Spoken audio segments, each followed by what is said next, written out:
आपण पहिली मुलाखत जी राजकीय विश्लेषक शरद पाटील यांची पहिला भाग पाहिला. यानंतर आपण आता दुसऱ्या भागाकडे आपण वळत आहोत. आपला दुसऱ्या भागातला पहिला प्रश्न असा आहे की भिवंडी लोकसभेमध्ये अनेक ठिकाणी चर्चा सुरू आहे की शरद पाटील यांचं मशाल न्यूज नेटवर्क हे चॅनल कपिल पाटील यांनी विकत घेतलंय आणि त्यांना खूप सारे पैसे दिलेले आहेत आणि त्यामुळे कपिल पाटील यांच्या बाजूने बातम्या करत आहेत, असं एक चर्चा उदाहरण आहे. काय नक्की याच्याबद्दल आहे? नाही, खरं तर गेली 6 महिन्यापासून या टीका सुरू आहेत. कपिल पाटील यांनी मशाल चॅनल विकत घेतलेलं आहे. मी 6 महिन्यापूर्वी म्हणजे खरं निवडणुकीची तयारी ही आत्ता उतरलेत रिंगणामध्ये. कपिल पाटील वर्षभरापासून फक्त निवडणुकीची तयारी करत होते. 6 महिन्यापूर्वी एक 3 भागामध्ये त्यांची मुलाखत घेतली आणि मुलाखत घेतल्यानंतर हे चर्चा सुरू झाल्या की त्यांना विकत वगैरे घेतलंय. तुम्ही पत्रकार आहात, तुम्हाला एक किस्सा सांगतो. म्हणजे शरद पाटील इथपर्यंत कसा पोहोचला, त्याचं कारण तुम्हाला. ही निवडणूक सुरू झाली ना, त्यावेळेस मला पहिल्यांदा कपिल पाटील यांचे पुतणे आहेत देवेश पाटील त्यांनी बोलवलं होतं आणि त्यांनी सांगितलं होतं की तुम्ही बऱ्यापैकी सगळं मांडताय, तुम्हाला 1 कोटीच्या पेक्षा जास्त व्ह्युअर्स आहे, चॅनल चांगलं आहे आणि आपण एक जसं आपण पॅकेज देतोय इतर वृत्तपत्रांना, सगळेच पॅकेज घेतात. आणि पत्रकार ते काय अडून राहिलेलं नाही की पत्रकार पैसे घेतात का नाही घेतो का, ते सगळे घेतात. इलेक्शनला मोठमोठे वृत्तपत्र, मोठमोठे चॅनल्स हे पॅकेज घेतात. मी तरी सांगितलं आपण ह्या विषयावर नंतर बोलूया. मी त्यांना टाळलं. त्याच्यानंतर त्यांचे पी आहेत, खूप चांगला पी आहे त्यांच्याकडे, राममाळी म्हणून, अत्यंत प्रामाणिक आहे. त्यांनी 2-3 वेळा विचारलं आपण बोलू या विषयावर नंतर. आता या विषयावर बोलू सांगितल्यानंतर काय वाटतं माहिती लोकांना समोरच्याला की हे काहीतरी वाढवून मागत असतील किंवा यांच्या वेगवेगळ्या काहीतरी अटी असतील. बऱ्याच वेळ चर्चा झाल्यानंतर शरद पाटील काय बोलतच नाहीये, पॅकेज बद्दल बोलत नाहीये. मशाल मीडिया हाऊस जे आमचा आहे, जे आम्ही सर्वे करतो, हे करतो, याबद्दल कशाबद्दल बोलत नाही, पैसेच मागत नाही, सांगतही नाही. प्रत्येक पत्रकाराचं प्रपोजल तिथे आलेलं आहे, प्रत्येक मीडिया हाऊसचं प्रपोजल त्यांना आलंय, सर्वे टीमचं प्रपोजल आलेलं आहे, फक्त मशालचं नाही आलेलं. आता निवडणुकाच्या प्रचाराला सुरुवात म्हणजे आचारसंहिता लागल्यानंतर कपिल पाटील हे वाड्याच्या दौऱ्यावर आले होते. तुम्हाला माहिती होतं की मशाल टॉवरला आले होते, मशाल हाऊसला ते आले. आल्यानंतर त्यांच्याबरोबर मोठा ताफा असतो. म्हणजे वाड्यातले आपल्या संदीप पवार होते, योगेश पाटील होते, किंवा सगळी मंडळी होती. आम्ही माझ्या कॅबिनमध्ये बसलो होतो. साधारणतः 1 ते 1.5 तास आमची निवडणुकीच्या विषयावर चर्चा झाली. कपिल पाटील हा खूप हुशार माणूस आहे, म्हणजे तो निवडणुकीतला ब्रेन आहे, त्याला कोण हरवू शकत नाही. म्हणजे सरपंचापासून तर खासदारकीपर्यंत ते जिंकत आलेले आहेत. त्याच्यामुळे त्यांना निवडणुकीमध्ये कोणाशी काय बोलायचं, कसं टाकायचं हे काहीही बोलतात बाकीचे, तसं ते बोलत नाही. तुम्ही बघा, कुठलंही असं आश्वासन देत नाही की मी किती मोठा आहे, मी किती मोठा समाजसेवक आहे, मी काय केलं हे ते सांगत नाहीये. जनतेला काय सांगायचं ते बरोबर सांगतात. मीही विषय काढला नाही, मला माहित होते का आलेत, काय बोलणार, कारण ते केंद्रीय मंत्री आहेत, राज्यमंत्री. माझ्यासारखे 1000 पत्रकार त्यांच्या बरोबर आहेत, दिल्लीपासून तर अगदी गल्लीपर्यंतचे. मला काही त्यांनी जास्त भाव द्यायची गरज नाही, पण ते मला 1.5 तास बोलले. शेवटी मी विषय काढला. मी त्यांना सांगितलं पाटील साहेब, या निवडणुकीमध्ये मशाल चॅनल म्हणून, मशाल मीडिया हाऊस म्हणून आणि पत्रकार शरद पाटील म्हणून मला तुमच्याकडनं कुठलंही पॅकेज नको, 1ही रुपया. ते एकदम आवक झालं. आणि हे फक्त ते एकटे नाही आहे, तर त्यांच्या सगळ्या भाजपला सगळ्यांना माहिती आहे. मी सांगितलं काय, 1ही रुपया तुमच्याकडनं मला नको. मी आत्तापर्यंत तुमचं जे काम केलंय 6 महिन्यापासून ते माझ्यासाठी केलंय, मला असं वाटतं म्हणून मी केलंय. कारण आतापर्यंत उमेदवार कोण तोच माहित नव्हता, कोणाचा आपण प्रचार करणार, हे उभं राहणार की नाही हेच माहित नाही. हे बार्गेनिंग करत होतं, 10 कोटी द्या, 15 कोटी द्या, 20 कोटी द्या, हे चालू होतं. तर त्यांचा प्रचार करण्याचा प्रश्नच येत नव्हता. आपण त्यांच्या बातम्या टाकत होतो, त्यांची भाषणं टाकत होतो. त्याचे आता आरोप करतात ना फक्त कपिल पाटील. तुम्ही बातम्या काढून बघा, मशाल चॅनलवरच्या या अपक्ष उमेदवाराच्या मी किती बातम्या टाकलेल्या आहेत, त्याच्याही मुलाखती घेतलेल्या आहेत. म्हणजे तुमचं म्हणणं आहे की मशाल न्यूज नेटवर्कने कुठे पैसे घेतलेले नाही? ऐका, तेच पुन्हा सांगतो, का घेतलं तेही सांगतो तुम्हाला. इथे कोणी सभ्य, प्रामाणिक आणि मी फार चांगला माणूस अशातला भाग नाहीये. पण कारण सांगतो, ते खूप इंटरेस्टिंग कारण आहे. मी त्यांना म्हणजे बाळामाच्याही बातम्या टाकल्यात, म्हणजे बाळामानी प्रवेश केल्यापासून तर आतापर्यंत मुलाखती घेतल्या, बातम्या टाकल्या. उमेदवारी होण्याच्या आधीची पण तुम्ही एक मुलाखत दाखवली, त्यांच्या अनेक बातम्या टाकल्यात. त्यांना तुम्ही विचारा की तुम्ही शरद पाटीलला, ते आरोप नाही करणार, आरोप करणारे हे चिल्लर. खरं पैसे कोण देणार आहे? माझ्याकडे माझे सगळे पत्रकार आले होते. ते म्हणले होते आपण यांच्याबरोबर राहिलो अपक्षच्या उमेदवार तर आपल्याला चांगलं पॅकेज मिळेल, हे मिळेल, ते मिळेल. मी तिथे पत्रकार सोडा सगळ्यांनी. ही पॅकेज मिळेल पण विश्वासार्हता गमवाल. आपल्याला काय सांगायला लागणार आहे की हा निवडून येणार आहे. हा निवडून येत नाहीये. मला आपलं सगळं माहिती आहे, म्हणजे अंडी माहिती ना पिल्ली माहिती आहे. त्यामुळे हा काही निवडून येत नाही. तुमची पत्रकारितेतली विश्वासार्हता गमवाल. मी गेली 35 वर्ष शरद पाटील म्हणून लोकांच्या समोर आहे. म्हणजे आता या इलेक्शनच्या काळात मी ज्या मुलाखती घेतो त्या तुम्ही बघा, मोठमोठ्या लोकांच्या मुलाखती घेतो. हे लोक मला का बोलवतात, कशासाठी माझ्याशी बोलतात? तुमचं माझ्यापेक्षा जास्त व्ह्युअर्स आहेत तुम्हाला, तरी तुम्ही माझी मुलाखत का घेताय? याच्यामध्ये कारण आपण ते टिकवलंय. मी समजा आज सांगितलं हा उमेदवार येणार आहे आणि तो जर आला नाही तर लोक काय सांगतील, हे चॅनल बोगस आहे. पण चॅनलची विश्वासार्हताही टिकवायची असते. म्हणजे पत्राने सांगितलं पॅकेज आपल्याला नको. कपिल पटेल यांच्याशी हा विषय झाला इथे किंवा मला कुठलंही नको. कपिल पटेल समजून गेले याला काय बोलायचं ते. त्यांनी काही शब्द काढला नाही, घ्या का तुम्हाला घ्यायला मी याला सांगा असं काही नाही.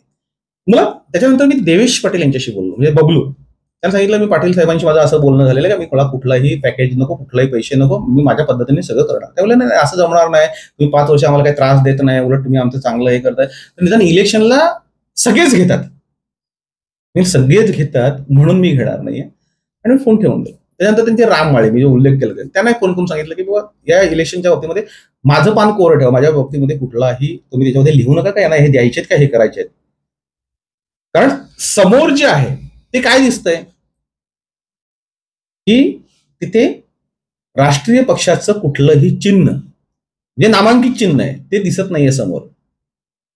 तुम्ही तिथे हात पाहिजे होता.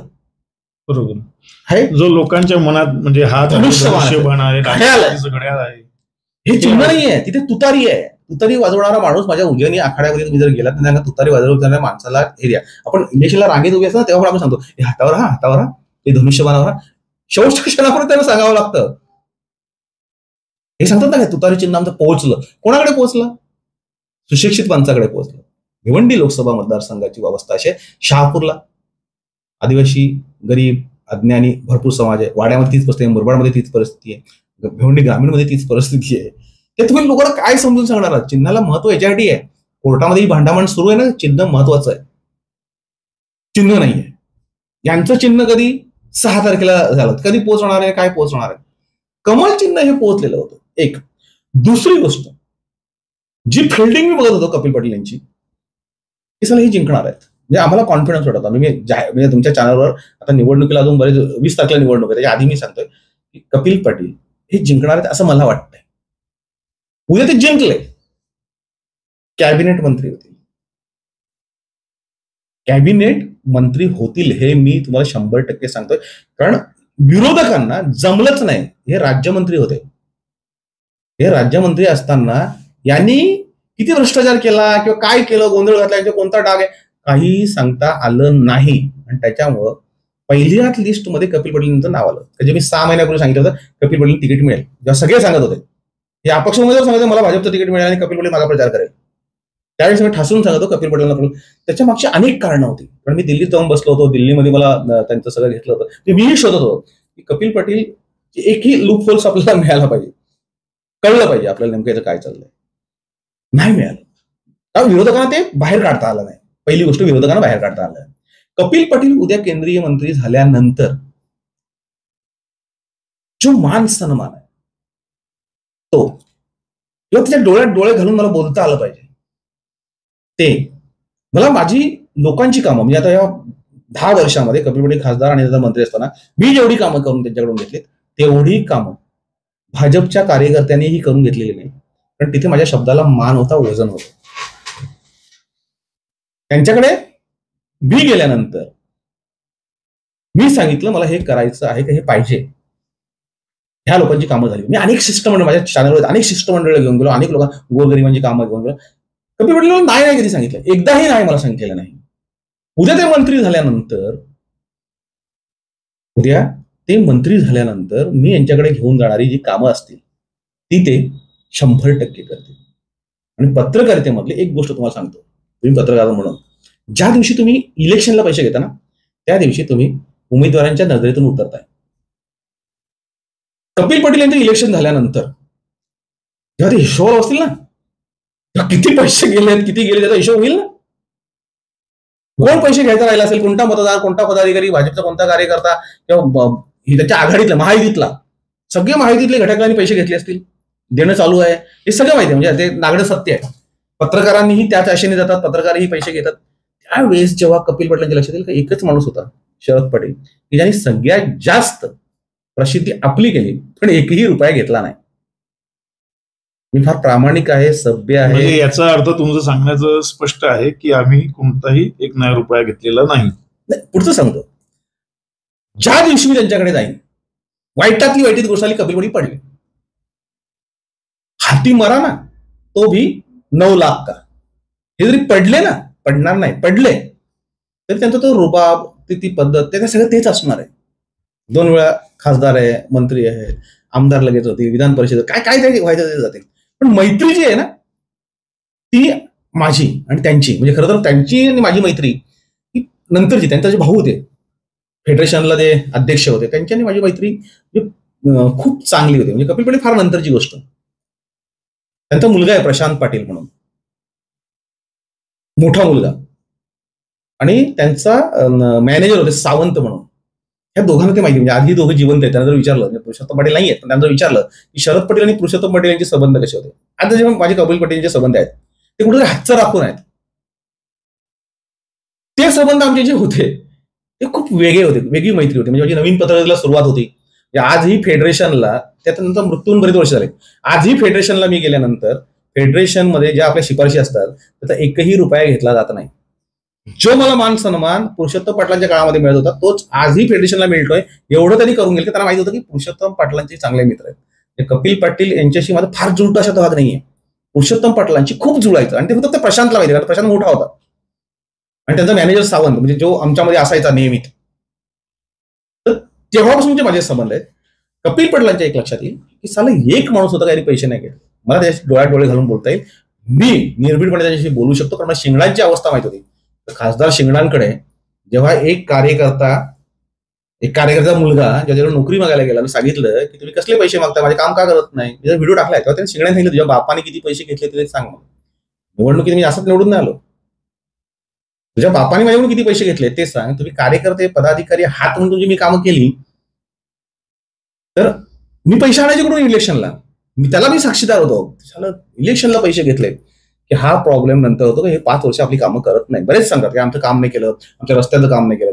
मी तुम्हाला सांगतो, आत्ता याला तुम्ही म्हणजे भाजपच्या कुठल्याही कार्यकर्त्याला विचारा, वाडा तालुक्यातल्या किंवा ठाणा जिल्हा अधिकारी कार्यालयातील नियोजन विभागामध्ये जाऊन विचारा, 4.5 कोटी रुपये हे वाडा नगरपंचायतीसाठी आले होते, द्यायचे होते. म्हणजे प्रत्येक नगरपंचायत वेगळे विषय.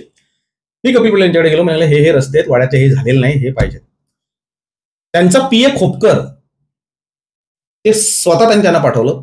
खोपकरांनी, प्रकाश खोपकर जे पीए आहेत, त्यांनी तिथल्या जिल्हा अधिकाऱ्यांना सांगितलं ही कामं आजच्या आज झाली पाहिजेत, ती शरद पटेल साहेबांकडे गेली पाहिजेत, आणि एकही पैसे, ते नियोजनवाले पैसे घेतात, कलेक्टर पैसे घेतात, ते सगळं बाजार आहे तिथे, सगळ्या ठेकेदारांना माहिती. त्यांनी सांगितलं एकही रुपया घेतला तर गाठ माझ्याशी. ते कपिल पाटील साहेबांचे मित्र आहेत, हा सगळा निधी गेला पाहिजे. तिथे भाजपच्या कार्यकर्त्यांनी तक्रारी केल्या की आम्हाला निधी नाहीये, आमदारांनी तक्रारी केल्या की तो निधी शरद पटेल कोण लागून गेला, त्याला का दिला. कपिल पाटील सगळ्यांनी तक्रारी केल्या की नाही तो आपला नाही आहे, तो एकनाथ शिंदेचा वगैरे आहे, हे आहे ते आहे, भाजपचा काय संबंध.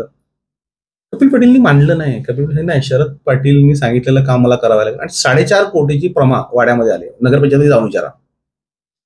कोट्यावधी रुपयाची कामं त्यांच्याकडनं आणली ना आम्ही.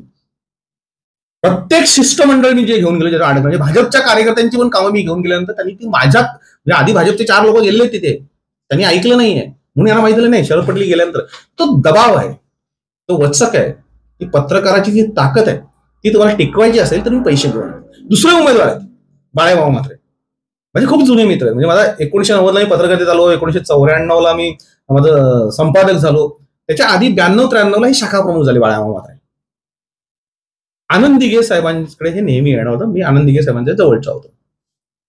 92-93 पासून तर आत्ताच्या क्षणापर्यंत बाळ्या मामांना विचारायचं कधी की शरद पाटीलना तुम्ही किती पैसे दिलेत. एक साधी जाहिरात पण मी बाळ्यामाकडून घेतलेली आजपर्यंत. बाळ्यामाच्या मी एवढ्या मुलाखती छापल्या, ते प्रवेश करणार इथून त्यांना चर्चेत ठेवण्याचं काम मी केलं. पण बाळ्यामाना विचारायचं शरद पटेलांना पैसे दिले का, शरद पटेलांनी घेतले तुमच्याकडनं. इथे प्रतिस्पर्धी उमेदवार आहेत, आजही माझे मित्र आहेत.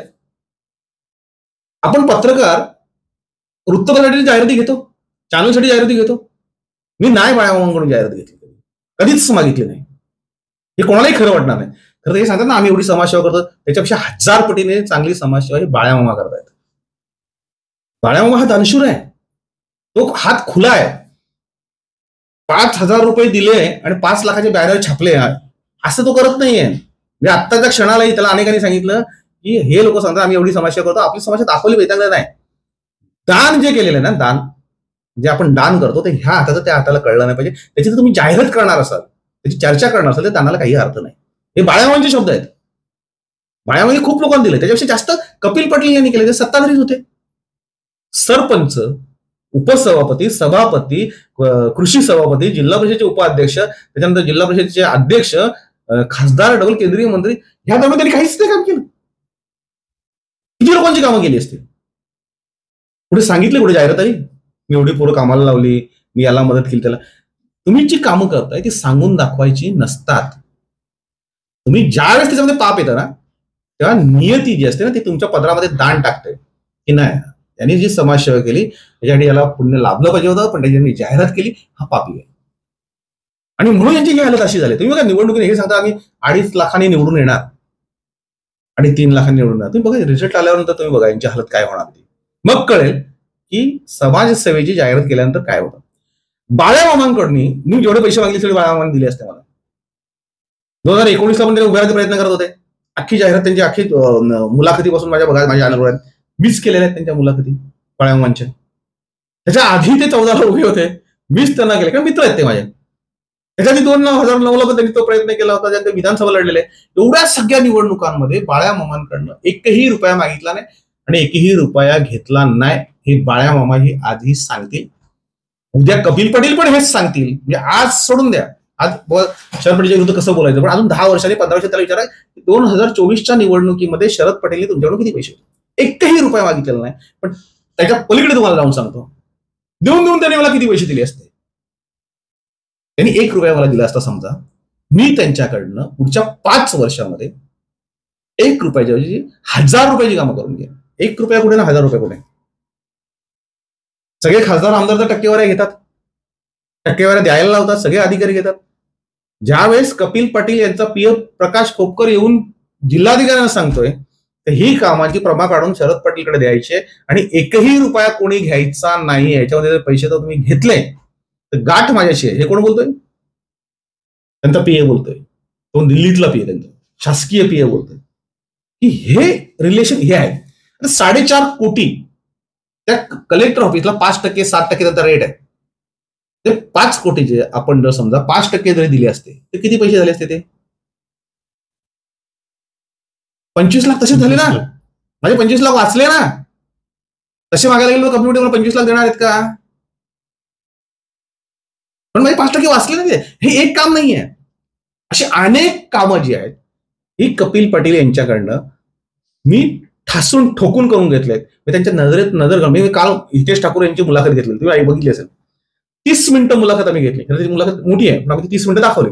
मला अनेकांनी सांगितलं की हितेंद्र ठाकूर यांच्या समोर बसणं, त्यांची मुलाखत घेणं, त्यांच्या डोळ्यात डोळा घालून बोलणं हे खूप मोठं. मी 1990 पासून त्यांच्या बरोबर आहे. 1 रुपया मागितलेला नाही, 1 रुपया घेतलेला नाही. 1 रुपया. हा, याचा अर्थ मी पैसे घेत नाही वगैरे बघा. ते बाळामामा त्यावेळेस ते शाखा प्रमुख होते. ते खांडप्याचे शाखा प्रमुख आमच्याकडे प्रकाश पाटील होते. आता जे उपनेते आहेत ते त्यांच्याकडे भरपूर पैसे घेतले, त्यांनी भरपूर पैसे दिले. त्याची पुढची गोष्ट होती, आणि एकदा पत्रे दिले. बघा समाजसेवा कशी असते. एका गावात गेले, पत्रे दिले आणि घरावरून उडून गेले होते म्हणून, आणि ते पत्रे देताना भाषण करताना त्यांनी शांताराम मोरे आणि प्रकाश पाटीलवर टीका केली. म्हणून मी एक व्हिडिओ बनवला की प्रकाश पाटील समाजसेवा आतापर्यंत कशी केलेली आहे. कारण मी 90 पासून प्रकाश पाटलांना ओळखतो. भरभरून पैसे दिले, म्हणजे मशालसाठी आनंद दिघे आणि प्रकाश पाटील, म्हणजे अनेकांनी मदत केली. त्याच्यामध्ये ही 2 नावं आहेत. मला प्रकाश पाटीलने कधीही सांगितलं नाही की माझी बातमी छान, माझं हे. आता इलेक्शन एवढं चालू आहे, प्रकाश पाटीलची बाईट पण साधी मी टाकलेली नाही. पण मी आता जाऊन उभारला, मला एवढे पैसे पाहिजेत, हे मला मदत पाहिजे, देतात. मला 1990 पासून करत होते ते मदत. म्हणजे बाळामामा आणि ते एकच पक्षातले मित्रच. बाळामामाकडून मी 1ही रुपया घेतला नाही. प्रकाश पाटीलकडनं आतापर्यंत मी जेवढे मागितले तेवढे त्यांनी मला दिले. मी नाकारत नाही ते. मदत करणं वेगळं, एखाद्या चॅनलला ऐन वेळेवर आपल्याला अडचण त्या गोष्टीला मदत करणं वेगळं, आणि तुझी बातमी छापतो म्हणून द्या, तुझी बातमी छापत नाही म्हणून मला पैसे द्या. हा प्रकार ज्या दिवशी पत्रकार करतात त्या दिवशी त्यांची किंमत होते, कारण याची चर्चा होते. तुम्हाला कोका कोलाचा किस्सा सांगतो. कोका कोला आपल्या वाड्यात आहे. त्यांना मॅनेजरने 8 महिने टाकला होता. मोठा गुन्हा दाखल केले, त्याच्यावर सगळं केलं. त्याचे दिल्लीची फोर्स आली आणि ते सांगितलं की तुम्ही पत्रकार म्हणून तर आमच्याकडनं नेहमी पैसे घेता कोका कोलाकडनं, तुम्हाला दिवाळीला आम्ही देतो, महाराष्ट्राला देतो, सगळं करतो, आणि तरीही तुम्ही आमच्या विरोधात का? विसलं मला कधी पैसे दिले ते बघा. त्यांनी लॅपटॉप काढला, बघितलं सगळ्यांच्या नावावर पैसे होते. मशाल, शरद पाटील, नील, मागची 8 वर्ष नील दाखवलं. म्हणजे त्यांचा सीओ शहाणपणा होता, तो उठून उभा राहिला, त्यांनी नमस्कार केला, मानलं तुम्हाला म्हणे, तुम्ही पैसे नाही घेतला आमच्याकडनं, कंपनीकडनं तुमच्याकडे पैसे गेलेत तुम्हाला द्यायला, पण तुम्ही घेतलेले नाही आहेत. आमदार खासदारांच्या समोर नावं बघितली, सगळ्यांची नावं होती. त्याच्यामुळे एखादी कॉर्पोरेट कंपनी असते, त्याला हिशोब द्यावा लागतो. उद्या जेव्हा कपिल पाटील, बाळ्या मामा किंवा आणखीन कुठे होते, आपण कोणाकोणाला पैसे दिले त्यांची लिस्ट त्याच्याकडे असते ना, का धर दे वाट वाट वाट करतो, असं होत नाही. मी इलेक्शन कॅम्पेन गेली 30 वर्ष करतोय. या 30 वर्षात मला माझा अनुभव आहे ना. म्हणजे आमच्याकडे पण आम्ही जेव्हा पैसे कोणाला देतोय त्याची नोंद असते, तशी कपिल पाटलाकडे नोंद ती असणार, ते ठेवणार. मग शरद पाटीलला जर एवढे दिले, हा ठीक आहे, आलाय ना, बसव त्याला. 2 तास तो बाहेर बसवणार, 2 तास बाहेर बसवणार, ठीक आहे काम बघतो करणार, निघून जाणार. आपल्याला ती किंमत देणार नाही, कारण त्यांनी त्यांच्या मताची किंमत मोजलेली असते. आणि म्हणून निवडणुकीच्या काळामध्ये म्हणजे आमच्याकडे 3 उमेदवार उभे आहेत. पालघरला सौरा, हितेंद्र ठाकूरचा उमेदवार आहे, आणि शिवसेना. तिघांना पण तुम्ही पत्रकार म्हणून तुम्ही विचारू शकता शरद पाटीलला काय ते सगळं नाही, तो घेत नाही म्हणजे मी फार प्रामाणिक आहे, सभ्य अशातला भाग नाही. इलेक्शनच्या काळामध्ये ज्या वेळेस तुम्ही प्रामाणिकपणे त्यांना काम करता, त्यावेळेस ते निवडून आल्यानंतर किंवा पडल्यानंतरही ते तुमची इज्जत करतात, मान सन्मान ठेवतात, आणि पत्रकाराला तेच हवं असतं. तुमच्याकडे किती पैसे त्याला काहीही अर्थ नाहीये. म्हणजे आता हे जे अभ्याधीश कोट्याधीश दिसतात ना, हे आमचेच विद्यार्थी आहेत. विद्यार्थी जर एवढं कमवू शकतो तर शिक्षकालाही तेवढं करता येतं, तेवढं डोकं आम्हालाही आहे. पण ती तो हव्यास केल्यानंतर काय होतंय, म्हणजे भ्रष्टाचारांना, अत्याचारांना त्या भाजपच्या कार्यकर्त्यांमध्ये बिलकुल स्थान नाही आहे. ते स्वतःच्या मनाने निर्णय घेऊ शकत नाही, जे बोलतात, प्रचार करतात वगैरे, खोटं आहे सगळं ते. सत्ताधाऱ्यांच्या विरोधात तुम्ही बोलू शकता एवढा मोठा भ्रष्टाचार करून? का बोलता, कसं बोलता, का बोलता, तुम्ही थोडासा विचार करा. आज जे सांगताय, प्रश्न तुमचा असा होता की कपिल पाटील यांनी चॅनल विकत घेतले. मी आज सांगतो, आजच्या क्षणापर्यंत 1ही रुपया त्यांच्याकडून घेतला नाही आणि घेणार नाही. पण याचा अर्थ असा नाही आहे की मी त्यांच्याकडून कामं नाही करून घेणार. मी खूप मोठी मोठी कामं त्यांच्याकडून करून घेणार, कारण मला माहिती आहे ते केंद्रीय मंत्री होणार आहेत. कारण मी दिल्लीत जाऊन आलोय, मी त्यांच्याबरोबर बसतोय, मी त्यांच्यावर उठतोय, त्यांच्याबरोबर मी फिरतोय. पत्रकाराचं नॉलेज तर तेवढं आहे आपल्याला. हे पण तुम्हाला मी सांगतोय, उद्या जर उलटी परिस्थिती झाली असती, म्हणजे हा जर अपक्ष उभा नसता राहिला, तर कपिल पाटील यांना धोका होता. आता त्यांना धोका नाही आहे. मग ते निवडूनच येणार असतील तर त्यांच्याकडनं पैसे घेऊन आम्ही का टाळू? मी तेव्हा ठामपणे सांगू शकतो, तुमच्याकडनं 1 रुपया खाल्लेला नाही, घेतलेला नाही. हे काम तुम्हाला करावं लागेल. डोळ्यात डोळे घालून तुम्हाला पत्रकाराला बोलता आलं पाहिजे. कोणाची इंटरव्ह्यू घेताना, मुलाखत घेताना, कोणाकडे जाताना पत्रकार तो आत रुबाबात गेला पाहिजे, त्यात रुबाबात आला पाहिजे. ही जी पत्रकारिता आहे ना, ती आम्ही करतोय, आणि म्हणून माझं नाव आहे, आणि म्हणून तुम्ही तो प्रश्न विचारताय. हो, राजदोष तुम्ही विचारलाय की तुम्ही पैसे घेतलेत, मशाल चॅनल विकलं गेलंय. एवढी वर्षाची तपश्चर्या, 1,10,00,000 व्ह्यूअर्स असलेलं चॅनल असं राजरोसपणे विकलं जाईल का? हा ठीक आहे, विकलं गेलं असतं, धरून त्याला. विकणं झालं कशाला म्हणतो माहितीये प्रदेश? सतत मी कपिल पाटीलच दाखवतोय. बाळ्या मामांचे जेवढे व्हिडिओ माझ्याकडे आले तेवढे मी दाखवलेत. बाळ्या मामा इंटरव्ह्यूसाठी मी 6 वेळा बोलवलंय, 6 वेळा कॅमेरा आले, बाळ्या मामा आलेले नाही. का आले ते नंतर मी तुम्हाला सांगेन. पांडुरंग बरोबर त्याला साक्षी आहेत, ते सांगते मी घेऊन येतो त्यांना, नाही आलेले. हे यायचा प्रश्नच नाही, कारण यांना पहिला प्रश्न जर विचारला की एसआयटीचं काय झालं, एसआयटी का थांबले, एवढा एका प्रश्नावर ते उत्तर देऊ शकतात का? नाही देऊ शकत. हे येण्याचा प्रश्नच नाही. अपक्ष उमेदवाराचे जेवढ्या बातम्याने जेवढे व्हिडिओ टाकलेत तेवढेच व्हिडिओ मी बाळामामांचे टाकलेत, आणि त्याच्यापेक्षा कमी व्हिडिओ मी हे कपिल पाटील टाकलेत. पण जेव्हा तुम्ही विश्लेषण करता ना, तर तुम्हाला खरं बोलायचं असतं, कॅमेरासमोर बोलायचं. तुमची तर एक गोष्ट चुकली, म्हणजे आता जे सांगतात ना अपक्ष निवडून येणार, हे सगळे चुकणार आहेत. हे तोंड कशी पडतील, यांचा अभ्यास किती, यांची लायकी काय, हे सगळं या लोकांचं कळेल. आणि मला ती लायकी गमवायची नाहीये, आणि म्हणून मी सांगतोय की कपिल पाटील निवडून येणार, जो निवडून येणार आहे त्याच्याकडून कधीही पैसे घ्यायचे नसतात. 5 वर्ष त्याच्याकडून आपल्याला कामं करून घेता आली पाहिजे. त्याच्याकडनं आपल्याला जो मिळतो तो मान सन्मान मिळाला पाहिजे. तो जर नाही मिळाला तर तुमची पत्रकारिता व्यर्थ आहे. आता मधल्या काळामध्ये काही पत्रकारांना दिल्ली दौरा केला. हा. कपिल पाटील यांनी दिल्ली दौरा केला पत्रकारांसाठी आणि त्याच्यावरून बऱ्याचशा ठिकाणी मी एक सांगतो, काही पत्रकारांच्या मध्ये मशालचा एकही पत्रकार नव्हता. शहापूरचे पत्रकार गेले होते, मुरबाडचे पत्रकार गेले, आमचा मुरबाडलाही पत्रकार आहेत, आमचे शहापूरलाही पत्रकार, आमचे भिवंडीलाही पत्रकार, आमचे वाड्यालाही पत्रकार, एकही मशालचा पत्रकार नव्हता. मीही नव्हतो. आणि मला सांगितलं नाही की तुमचा पत्रकार, त्यांना माहिती आहे हे येणार नाहीये.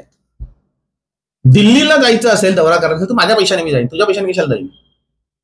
पत्रकारांनी तेवढं ही भिडस्त स्वभाव तो ठेवला पाहिजे की तुम्ही आम्हाला दिल्ली दौऱ्याला पाठवताय, त्याच्यापेक्षा समजा माझ्या वाड्या तालुक्यात पत्रकार 10 गेले असतील तर त्या 10 पत्रकारांना किती खर्च येणार तो तुम्ही सांगा. त्या बदल्यात मला आमच्या एसटी स्टँडवर एक चांगली मुतारी बांधून द्या, आमचा हा रस्ता तो करून द्या, आमच्याकडे गार्डन करून द्या, ही मागणी मी केली असते. हे त्यांना माहित होतं. मला बोलवलेलं नाही दिल्लीला, मी दिल्लीला त्यांच्या बरोबर म्हणजे त्या पत्रकार दौऱ्यात मी नव्हतो. म्हणजे कपिल पाटील यांचा उद्देश त्या बाबतीत काय होता की दिल्ली दौरा पत्रकारांना केला, आतापर्यंत कधी केलं नाही, पण आता त्यांनी दौरा पत्रकारांसाठी केला. साहजिक त्याचा अर्थ तोच आहे ना. तुम्ही इलेक्शन आम्हाला मदत करा.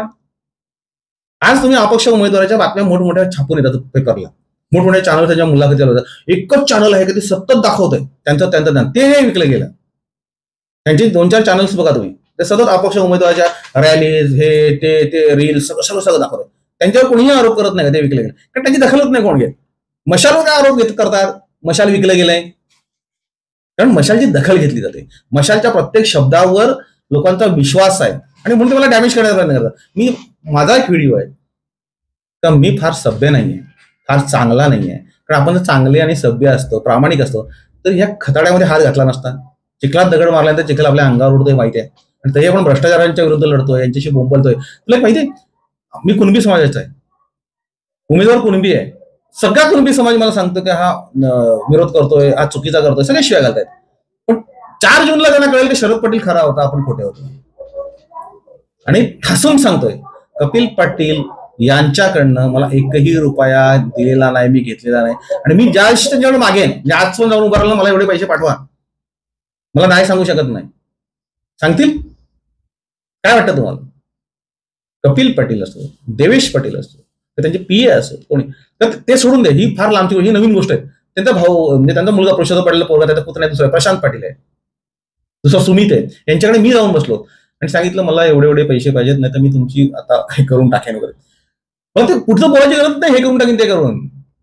मी सांगितलं मला ह्या गोष्टी पाहिजेत, ते देणार. म्हणजे तुम्ही कपिल पाटील यांच्याकडून कुठलाही, कपिल पाटलांना विचारा, त्यांच्या कार्यकर्त्यांना विचारा. तुम्ही लांब नका जाऊ, कपिल पाटील पण नको. वाड्यातले कार्यकर्ते तुमचे मित्र आहेत, योगेश पाटील आहेत, संदीप पवार आहेत, मंगेश पाटील तुमच्या, त्यांना होतं विचारा की शरद पाटील यांना तुम्ही कधी पैसे दिलेत आणि किती पैसे दिले, त्यांना विचारतात की कपिल पाटील साहेबांकडून त्यांनी पैसे घेतले. इलेक्शन मधले पैसे जे आहेत ना ते कधीही लपून राहत नाही. त्याला कारण असं असतं, जेव्हा पत्रकार पैसे घेतात ना, लक्षात घ्या, पत्रकार पैसे घेतात ना, किती पत्रकार आलेत? 40. मग 40 पत्रकारांना कोणाला किती पैसे दिले त्याची नोंद केली जाते आणि ते पक्षाच्या कार्यालयात त्यांच्या जातं. 1990 पासून आजपर्यंत कुठल्या राजकीय पक्षांकडनं पाकिट घेतलंय, त्यांच्या पार्टीला गेलोय किंवा राजकीय पक्षांकडून पैसे मागितले? मला मी दौलत दरोड्याचा विषय सांगतो तुम्हाला. दौलत दरोड्याच्या विरोधात मी लिहिलं. मला एकदा शिवसेनेच्या लिडाने बोलवलं, दरोडा तुम्हाला नेहमी मदत करतो आमदार. दरोड्याचा चहा जर पिला असेल ना, चहा, दरोडा म्हणजे चांगले मित्र होते, जे आता त्याच्या पीएमुळे गडबड झाली ते गोष्ट. एवढ्या वर्षामध्ये ते 6 वेळा निवडणुका लढवल्या, 6 वेळा निवडणुकीमध्ये एकही रुपये त्यांनी दिलेला नाही, मी घेतलेला नाही, आणि त्यांची प्रसिद्धी मी प्रचंड केली. एकही रुपया न घेता प्रसिद्धी करणारा एकमेव शरद पाटील आहे. आणि म्हणून मला मान सन्मान आहे, तेवढ्या ताकदीने बोलतोय. मी कोणाच्या बापाला घाबरत नाही आणि कोणत्याही टीकेला, कोणत्याही पैशाला. तुम्ही जेव्हा सांगताय विकत घेतलं तेव्हा त्याला काही बेस पाहिजे ना. विकत चॅनल घेतोय कपिल पाटील, तर समजा हे चॅनल आहे तर त्याच्यामध्ये बाळामाची बातमी का, बाळामाची मुलाखत का, यांच्या रॅलीच्या प्रचार यात्रेच्या बातम्या का कपिल पाटील टाकून देईल? कपिल पाटील काय सांगतील? हे बंद करते सगळं, मी सांगतो ते लिही, मी सांगतो ते बोल, माझा रोज दिसलं पाहिजे. साहजिक आहे ना, विकत घेणार पाहिजे, तो मालक झाला ना. कपिल पाटील हे मालक झाले, मालकाच्या पुढे आपल्याला जाता येईल? मॅच ठोकतो ना त्यांना. मी ठोकतोय त्यांना. मग विकत घेतलं कसं काय? एकमेव म्हणजे दौलत दलाल तुम्ही जाऊन विचारा.